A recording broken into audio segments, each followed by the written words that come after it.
Welcome to NFL Nexus. You know, the Houston Texans have already made some huge waves this offseason.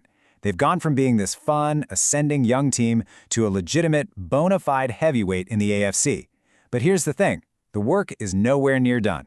In that front office, you've got General Manager Nick Caserio. And believe me, this guy is playing chess while everyone else is playing checkers. He's always on the lookout for an edge, an opportunity to make this roster even better. And this period, right now, between minicamp and training camp, it's not a dead zone. Oh no. It's a strategic battleground where the last few pieces of a championship puzzle can click into place. So, in this explainer, we're going to break down the moves still on the board, from absolute blockbuster trades that would shake up the league, to smarter, value-driven plays, and even those under-the-radar moves that really separate the good teams from the truly great ones. This is all about how the Texans can turn what's already a great offseason into a legendary one. Let's get into it. Let's be crystal clear about something right up front. The Houston Texans are not just some feel-good story anymore. They've graduated from that. With Stroud under center and DeMeco Ryans calling the shots, they are legit contenders.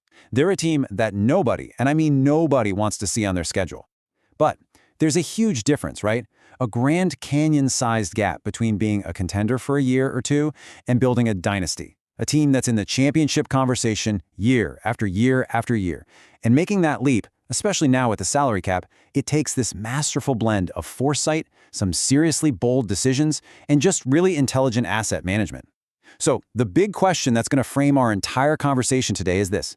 The Texans are already good, we know that, but what specific moves could forge them into a dynasty? We're about to explore the different ways they could go about climbing that final and toughest mountain in the NFL. All right, so here's the game plan for today. First, we're talking about the blockbuster, the all-in move for a defensive superstar. Then, we'll look at a more practical approach, a pivot that offers incredible value. After that, we'll dive into a really smart way to cash in an asset for future draft capital. And finally, we're going to get into the weeds with an often overlooked specialist battle that could absolutely decide close games. Okay, let's dive into our first scenario, the all-in defensive anchor. Look, this is the kind of move that sends a shockwave through the entire league. It's a clear signal, a declaration that you're not just hoping to make the playoffs, you're gunning for the Lombardi Trophy, and you want it now. We are talking about targeting a true game-wrecking superstar to plan right in the heart of that defensive line. You know, the kind of player who can single-handedly change the math of a football game and make every single guy around him better. So what does a move like this actually look like?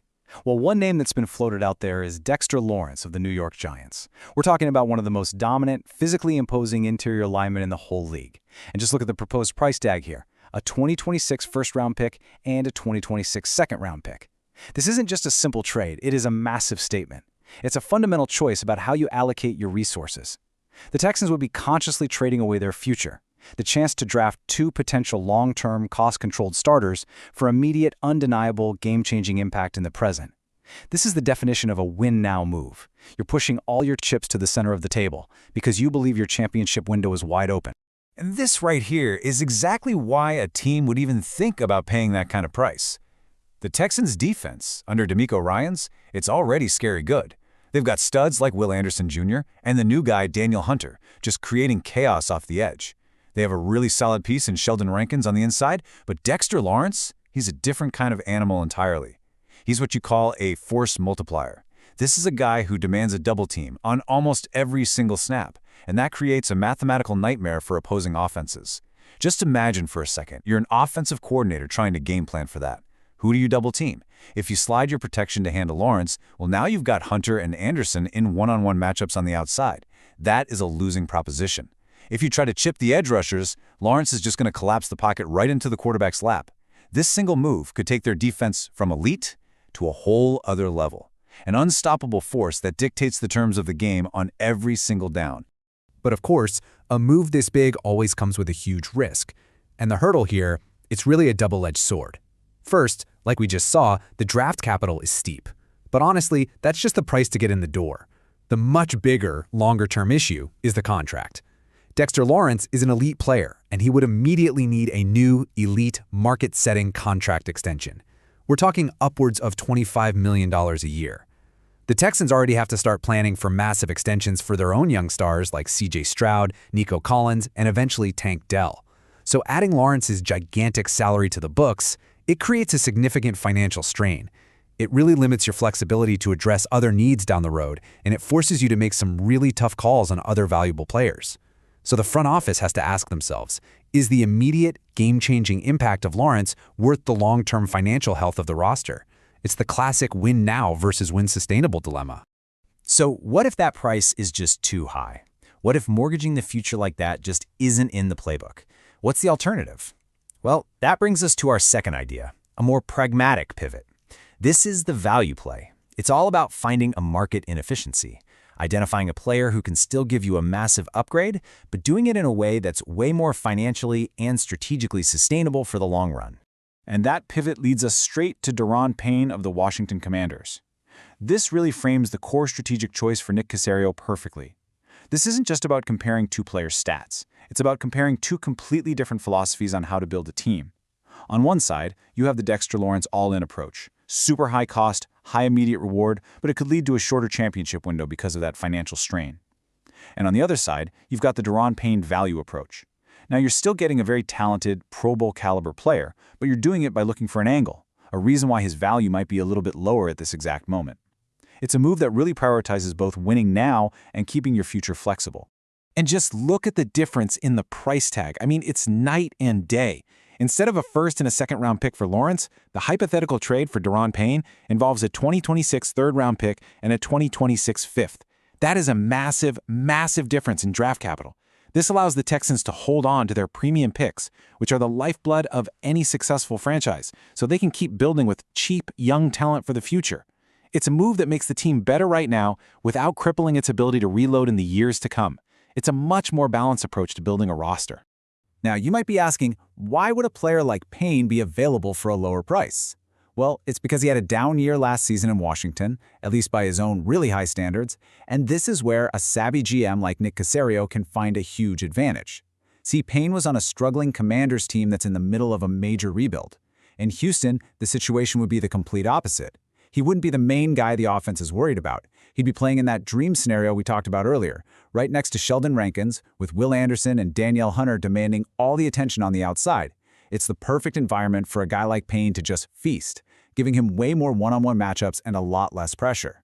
The Texans would essentially be buying low on a Pro Bowl talent, betting that their defensive ecosystem can bring the absolute best out of him. It's a calculated risk for sure, but one with a potentially massive payoff. Okay, so we've talked about spending assets, both big and small, to bring in new talent. Now let's completely flip the script. Our third section is all about cashing in an asset. This is about being proactive, not reactive. It's the kind of sharp, forward-thinking move that championship organizations make to constantly restock their supply of draft picks. It ensures they always have the ammunition to build and sustain the roster for years and years. And the asset we're talking about here is backup quarterback Davis Mills. The proposal is pretty straightforward. Send Mills to the New York Jets for a 2026 fifth-round pick. Now, I know, it doesn't have the glamour of a superstar trade, but this is exactly the kind of smart deal that sustains success in the NFL. Mills is a quality backup, right? He's got a ton of starting experience from his time as the bridge QB before Stroud got there, but he's on an expiring contract, and Stroud is the undisputed franchise guy. So this move basically recognizes that Mills' value to a team that needs a reliable veteran backup is probably higher right now than his long-term value to Houston. This is what you call a classic win-win. The Texans get to maximize the value of an asset. They turn a player they're probably going to lose in free agency next year anyway into a future draft pick, which is another lottery ticket, right? The Jets, on the other hand, get some much-needed, high-quality insurance at the most important position in all of sports. Their quarterback depth is pretty thin, and after everything that happened last season, having a proven veteran like Mills who can step in and steady the ship if needed is just invaluable. It's a simple, logical move that makes both teams better and really shows some savvy asset management from the Texans front office. All right, we've gone from superstar defensive linemen and clever quarterback trades, and now we're going to zoom all the way in on a part of the game that is absolutely critical but so often gets overlooked: special teams. This is our fourth and final section, winning the field position battle. Because look, in a league with razor-thin margins, where so many games are decided by just one score, having an elite specialist can be the hidden difference between a playoff win and a heartbreaking loss.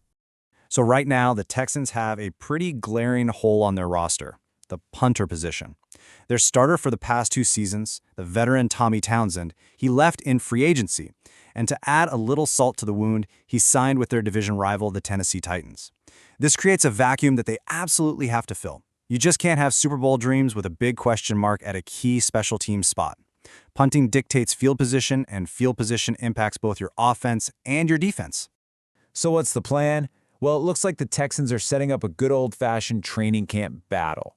On one side, you have the incumbent, Kai Kruger, who the team picked up in a minor trade, but the front office isn't just going to hand him the job. No way. Reports suggest the team is actively looking for competition, and a prime candidate has popped up, Syracuse punter Jack Stonehouse. The level of interest here seems pretty serious, too. The Texans special teams coordinator, Frank Ross, actually held a 1-hour-long virtual interview with Stonehouse. Let me tell you, you don't spend an hour talking to an undrafted punter unless you see something really special. So why all the intense interest in a college punter? Well, in the world of specialists, it all comes down to the data, to the hard, objective numbers. And for Jack Stonehouse, there's one number that really says it all: 47.1. That was his average yards per punt at Syracuse, a massive number that just screams elite leg strength and the ability to consistently flip field position. To put that into perspective for you, that average would have ranked in the top 10 among all NFL punters last season.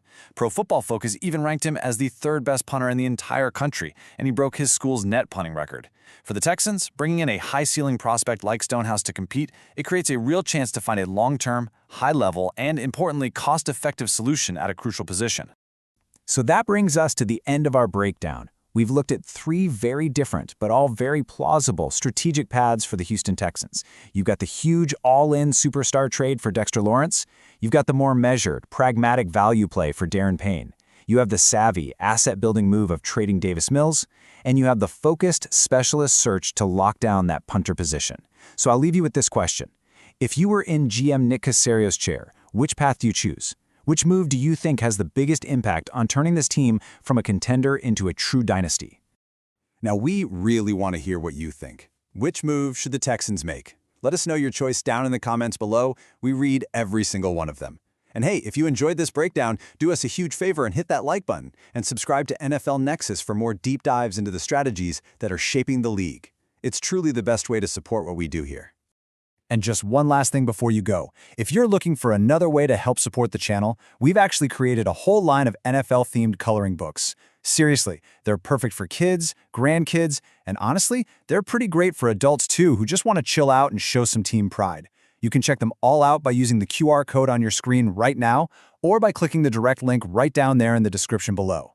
Thanks so much for watching, and we'll see you on the next one.